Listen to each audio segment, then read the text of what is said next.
a la seva mort va ser, jo diria que no només per a la gent d'Esquerra Republicana, sinó per a la gent d'esquerres, per a la gent de pensament republicà de Lleida, un referent, i fins i tot un referent per al conjunt de la ciutat. A més, a nivell personal, era una persona entranyable, amb un humor molt saludable, unes conviccions molt fermes, i era una persona,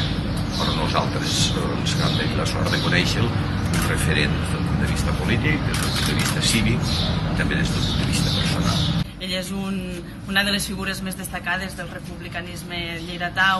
ell és una de les persones destacades de la història d'Esquerra Republicana. Per tant, ell va dedicar tota la seva vida, des de tots els fronts, amb totes les adversitats que es van trobar, a defensar els drets, a defensar les llibertats i a defensar la democràcia i a defensar que Catalunya pogués ser una república, i avui nosaltres, la família republicana actual, la gent d'Esquerra Republicana d'avui, tant de Lleida com del país, recollim el seu testimoni, el recordem, l'homenatgem, salvant totes les distàncies, però ara mateix vivim situacions de presos polítics i preses polítiques, vivim situacions d'exilis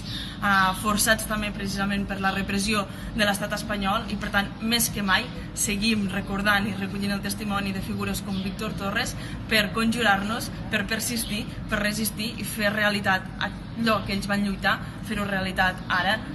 Què vol dir fer realitat la República Catalana i què vol dir fer realitat i garantir els drets, les llibertats i la democràcia al nostre país, que és el que volem.